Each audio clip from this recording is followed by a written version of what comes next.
morning, Roger. Morning, Roy. For our viewers, Roy, who will have watched the prologue of the interview you did on Guy and Democracies on the radio back in 2003, perhaps you can explain to us how you came to write Guy and Democracies, which in a sense is how we met, because I found you through Guy and Democracies website and that particular interview that's our prologue to this series, and then what happened in the intervening period between 2003 and 2015, and your new book, Super Competent Democracies, Dissolving Neoliberalism, Elitism and Managerialism. Okay, well, Guy and Democracies came through a conversation I had with a guy who was the co-writer, John Jopling, after the Blair government came in 1997. When we looked at it and said, this is a nonsense. Effectively, New Labour is a retread of Thatcherism. And if it continues like this, then millions of normal Labour voters who've got a totally different value system will be disenfranchised. And so the penny will drop with the general public by about 2005 or something like that. And so at that point, they'll need to find a new kind of political home, because old Labour is essentially obsolete. Marxism is a dead duck. And so what's needed is a model of democracy, a political movement that has a model of democracy that is based not only on equality and human rights and justice and all that sort of thing, and a fair economic system, but also on a sustainable system. Is that we now are in the era where we have to learn how to live symbiotically with the natural systems on which we depend. And of course, we're fans and are of James Lovelock's work on Gaian systems. And so we came up with the idea of a new political model, a new model of democracy, which people could buy into, as it were, in order to have a just and sustainable 21st century. And so, working from Peter Senge's model of the learning organization, we offered the following a number of components, which would have to be an ensemble of components for that system of democracy to work. First of all, democratic dialogues for learning based on Paulo Freire's work, then a soft systems thinking based on people like Peter Checkland, the notion of management cybernetics and viable systems models, again Stafford Beer's pioneering work, and my own, in all modesty, work I've done with other people on participative systems change processes, incorporating lots of Paulo Freire's and the other ideas, and that within a model of what we called liberating leadership, which was dependent upon dialogue, not monologue, and then all of that enabling us to live symbiotically with the Gaian systems. And we thought that that would provide the basis for a new political movement which would incorporate the values of the old Labour while being relevant to the 21st century rather than the 19th or the 20th. Having read all that and bought into it myself, I wrote to you actually explaining the alienation that I was feeling, and Super Competent Democracies, when you sent me the draft of that, sort of went on further to sort of help me with my alienation, as it were. Perhaps you can talk something about how Guy and Democracies was this new system. You mentioned the Blair government briefly, but the alienation that I felt, that I, democracy, surely there's supposed to be some participation. I must have some sort of voice, and felt I didn't, and I know countless others, feel the same way. Yeah. Perhaps you can explain what it is or why it is that people are being excluded. They just don't feel they are, but are actually excluded. Yeah.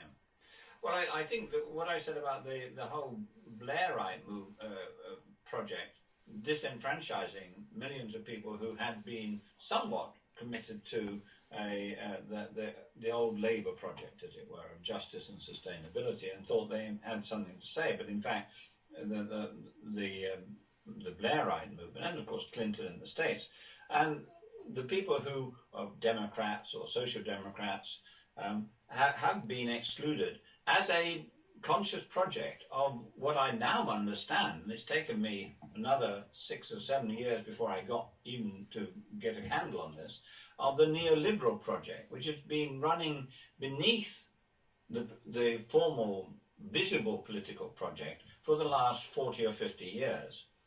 And that essentially has been about taking power from the people and concentrating it at the centre, which in turn is devoted to the model of the neoliberal model, which says that the market has the answer to everything.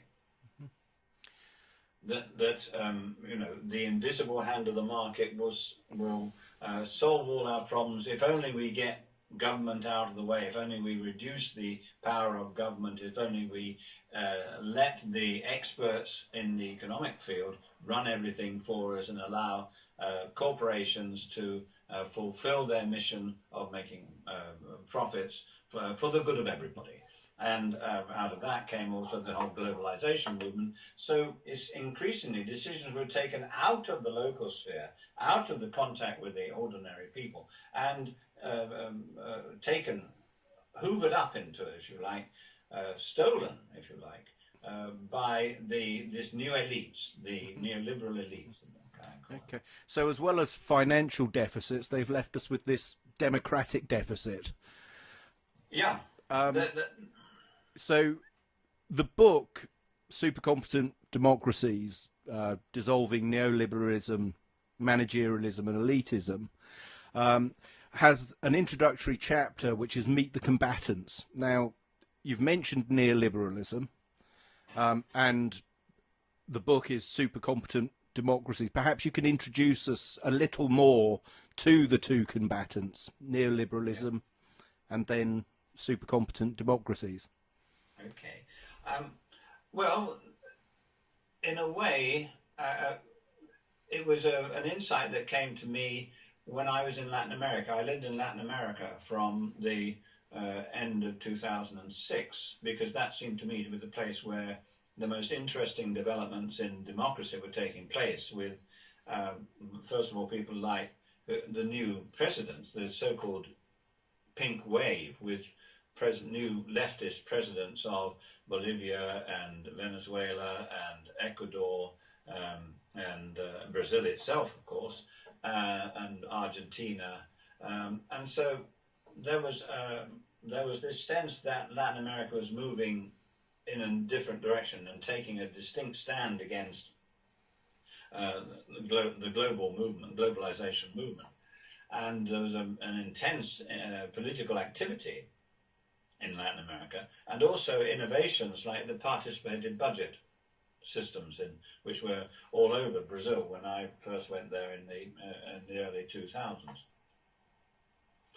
So what was happening in Brazil was that they were basically saying we have to tackle neoliberalism, which was a term I had hardly any understanding of.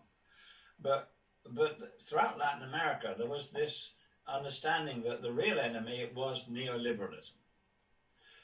And they thought that the answer to that was some kind of 21st century socialism, an adaptation of the Marxist model. Mm-hmm. And so they had a lot of kind of, and also a sort of vaguely anarchist notion. And so essentially, I was trying to understand what they were doing, while at the same time working as a teacher and advisor on the whole question of 21st century leadership in various institutions in Brazil. And in 2012, there was a major shift in the local control to the left at city level. And so I was trying to talk to the city, the new mayor and his people in the city of Curitiba and other cities nearby. And I realized that I couldn't talk to them about Gaia democracies because people really didn't understand what Gaia was. Mm-hmm. I mean, much as, it seems to be self-evident over here, you don't. And also, they were trying to modernize their systems. And in modernizing their systems, they were intensifying the whole neoliberal impact, which they didn't understand. So I realized I had to reframe what we were doing, what we were trying to do, in order to give people a sense of moving beyond the 19th century, beyond the 20th century, into the 21st century and beyond. And also, in a way, to to enable them to feel competent about what they were doing, because many of them had a very great sense that, oh, we really don't know what we're doing here. We have to rely upon the experts from PricewaterhouseCoopers or the McKinsey's or one of the big people there. And those were all intensifying the neoliberal impact. So they were kind of working against themselves. So I thought I had to offer them a model which was about supercompetence, which was those components that I talked about earlier. And in so doing, I had to line up with the opponents of neoliberalism. Mm-hmm. So in order to have a super competent democracy, which will enable us to live symbiotically with the Gaian systems, then we have to take on and dissolve, as I say, the whole neoliberal and elite and managerialist project. Yep. And that's takes a lot of explaining. Right. So those are the two combatants, and you deconstruct neoliberalism as an ideology, and that will come in later episodes. Super competencies, my initial skepticism, if you like, was based on, well, isn't that some sort of technocracy? And you mentioned something called cybernetics. You've mentioned Stafford Beer in your previous comments. Could you tell us, or tell viewers of ours who've met that term for the first time, what cybernetics is, and perhaps set their minds at rest? Yeah. Okay, it's about understanding some basic rules about viable organizations, whether it's a company or a worm, mm-hmm. or a human being or a society or a state. A viable organization is something which is capable of existing symbiotically with its surroundings. Mm-hmm.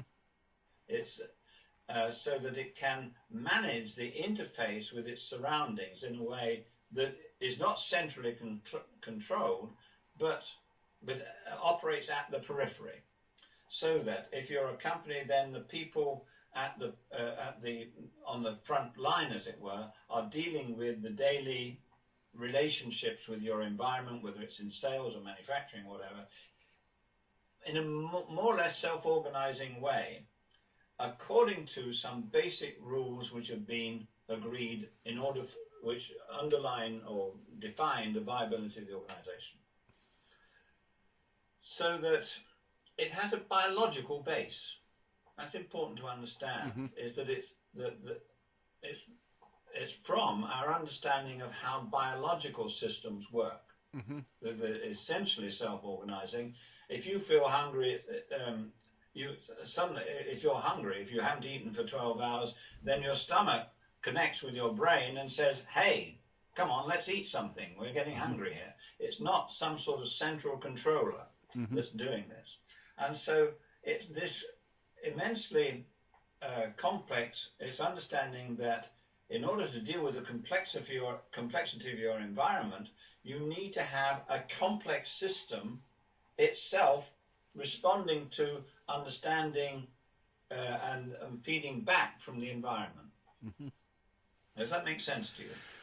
That does make sense to me, yes. And I think Stafford Beer says that feedback is ubiquitous to a viable system.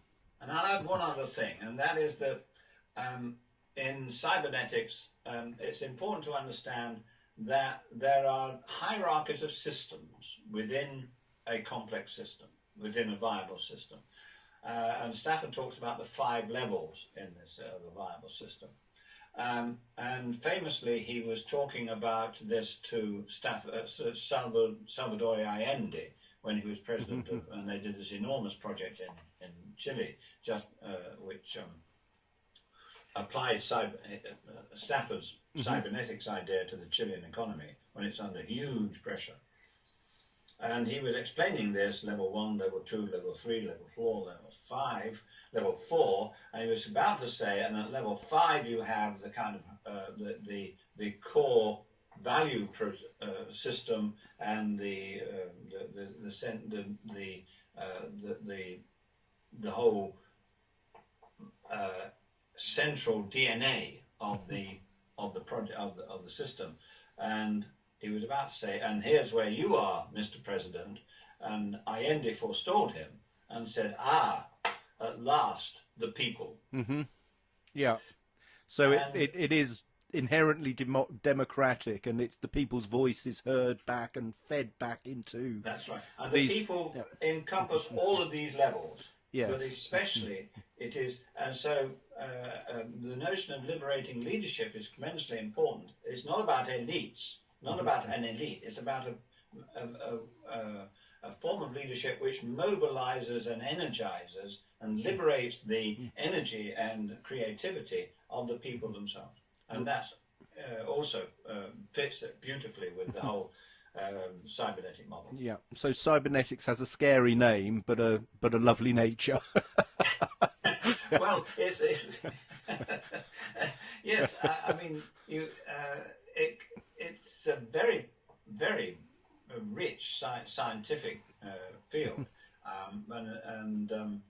but also, I mean, it's just so attractive. Such a weird name that people like the Doctor Who creators loved to create cyborgs, which are kind of robots, and robotics is part of it, but that's not really where we are. Yeah. Roy, neoliberal ideology and neoliberalism, if it's such a bad idea, why is it so successful? How's it gone so right for them?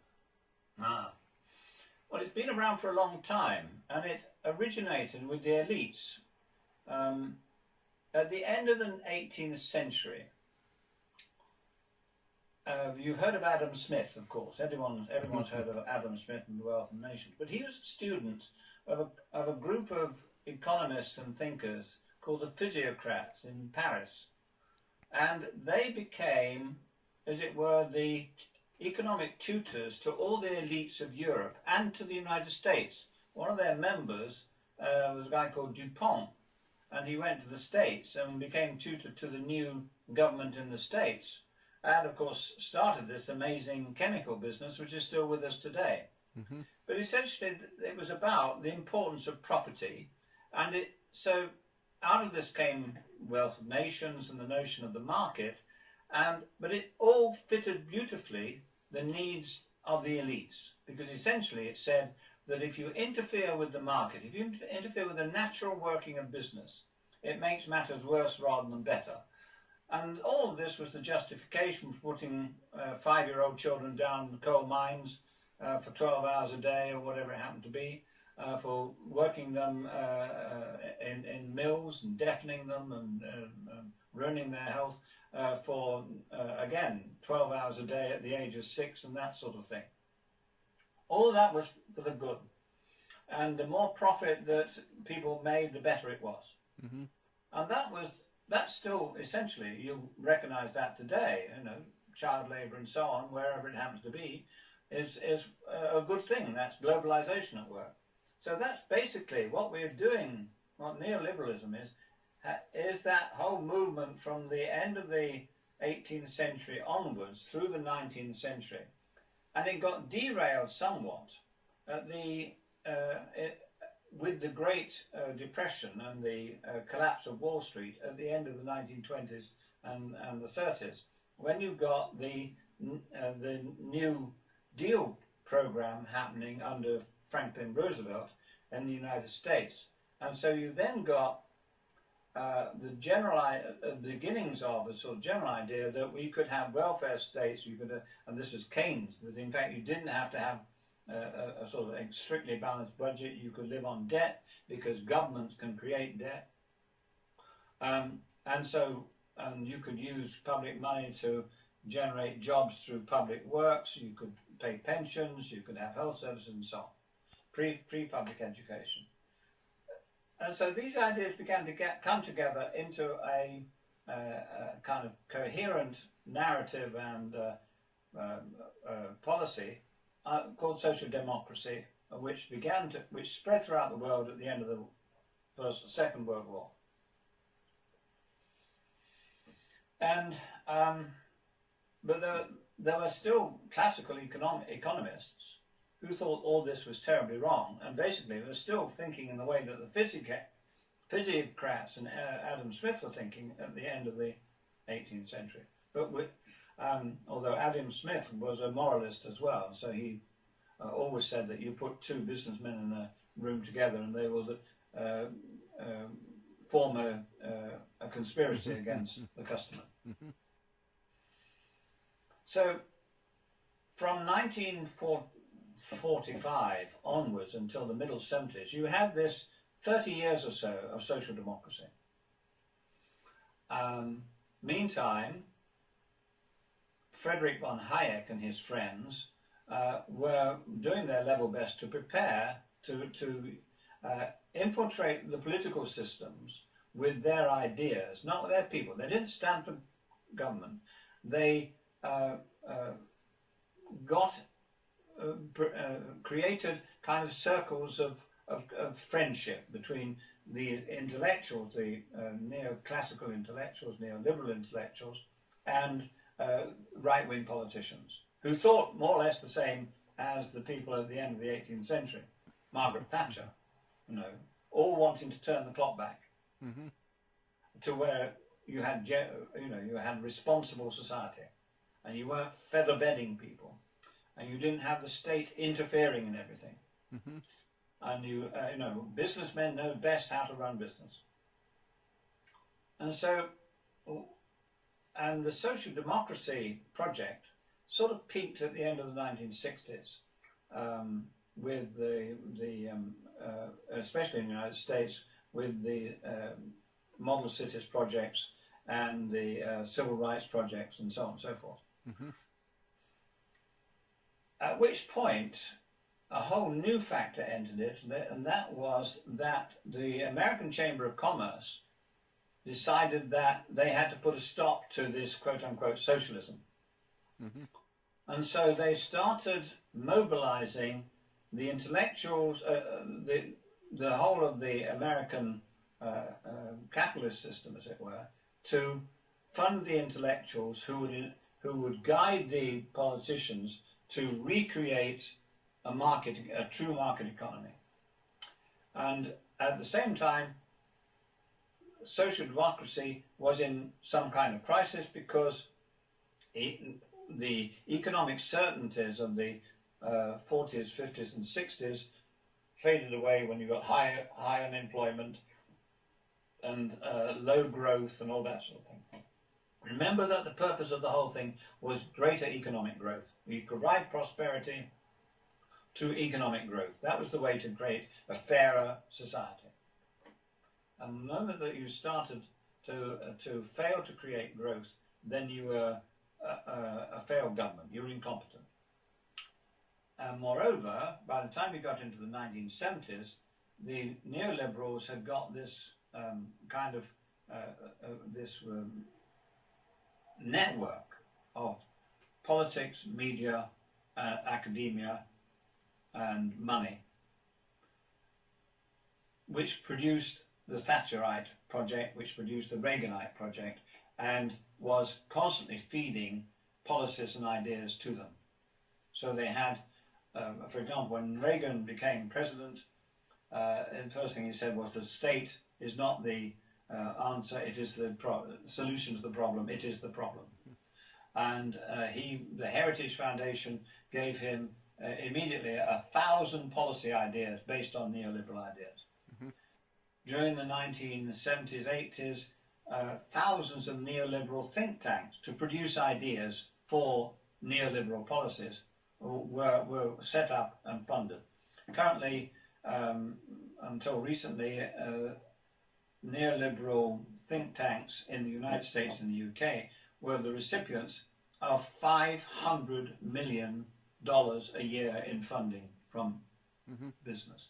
That's the name of it. So that's how they've done so well. And of course, the mass media has no idea, has no need, no wish to really examine what they're about. Yeah. And the failed system is socialism. Yeah. That's what's failed. We all know that.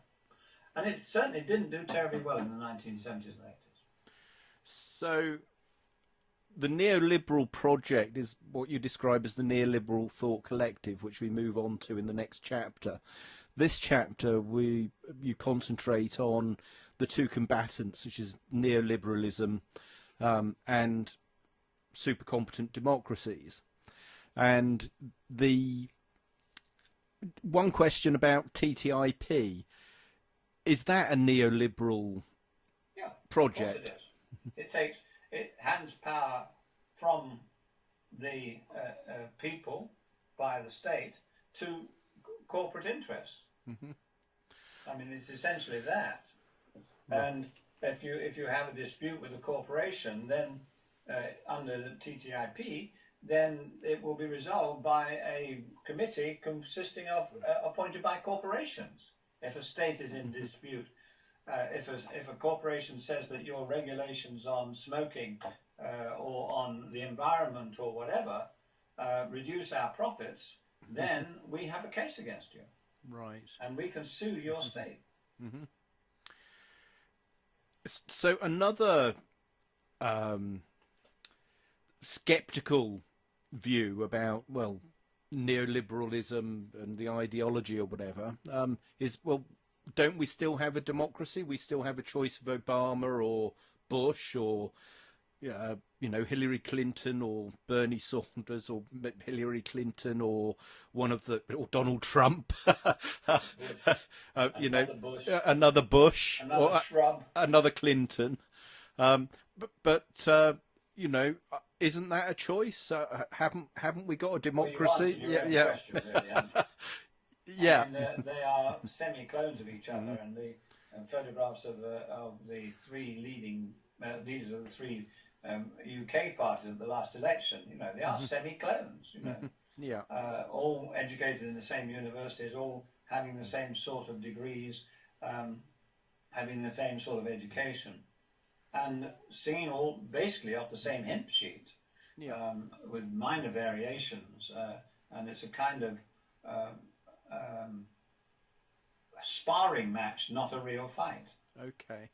Because you never really land a blow, and you never really aim to knock out. I think it has to be said, the other thing about neoliberalism, it has aimed to knock out social democracy. It has had a brilliant, that's a whole nother book, other people have written it, but really it has basically made it impossible, until Jeremy Corbyn comes along, of course, and Bernie Sanders, has made it impossible for the last 30 years to have a serious social democratic politician. Yeah. And which is why everyone's so unhappy about Jeremy Corbyn. Right. Now, Guy and Democracies, you got me at Global Monetocracy. I mean, I that was my greatest takeaway from Guy and Democracies. In Super Competent Democracies, you got me with the competing elites.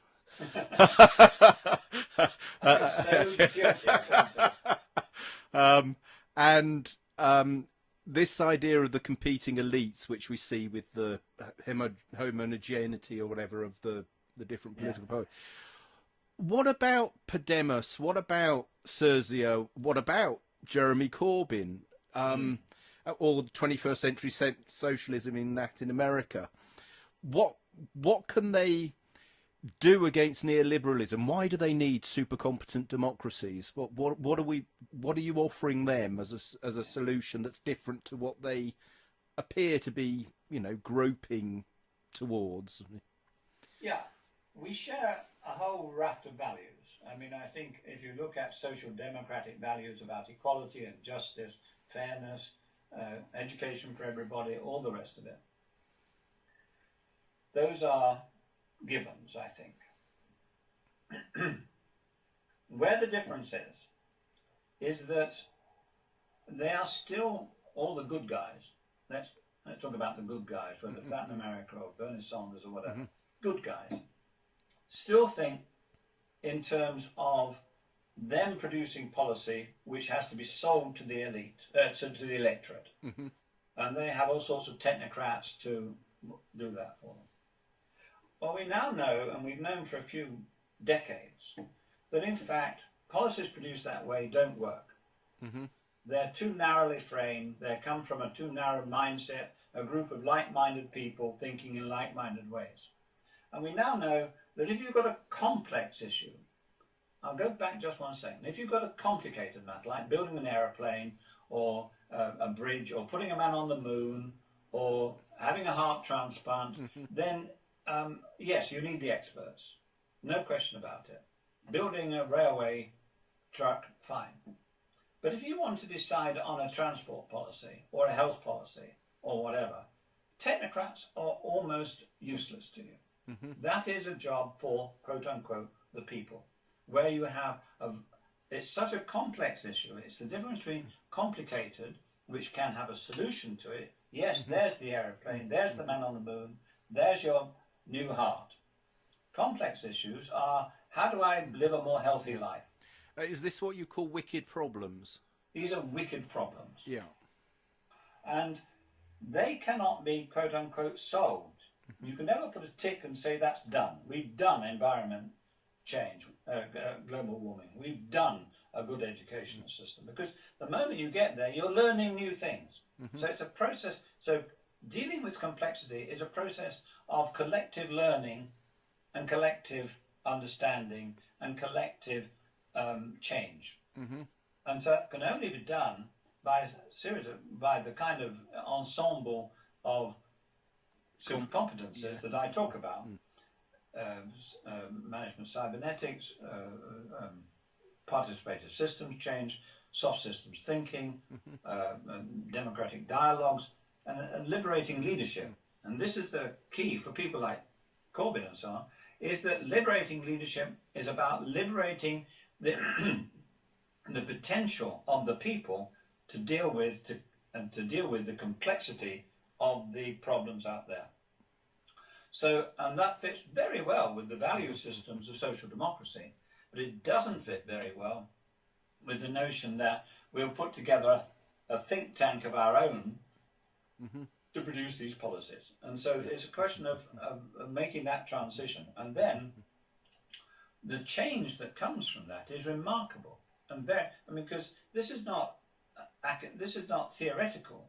It's been done at every sort of level, from a workshop to the city to the state. If you think of what Stafford Beer and Salvador Allende managed to do in 2 or 3 short years in Chile in the early 70s. You also talk about Ricardo Semler and Semler Corporation and Mondragon. In a highly democratic system, which he it has grown at 20-25% a year since the early 80s. And so in your section on elitism, you talk about the groups or diverse groups out competing or outthinking elite groups. And again, that's the idea that this distributed network of people that are faced with the issues. How do you do that? I mean, it's really what I think people would like to think that, as it were, but the concepts and methodologies, the procedures, the practices you use to deliver that whether it's at the level of the community or the level of the state, is a whole other question. Right. And this is why the super competencies model is really very complex. Yeah. And you can't do it without. Right. And one of the things that people hope to do is solve complex problems by simple means. Yes. And you can't do that. Right. What you can do is learn how develop the appropriate levels of complexity within your systems to understand and then manage the complexity of the challenges that you're facing. Yeah.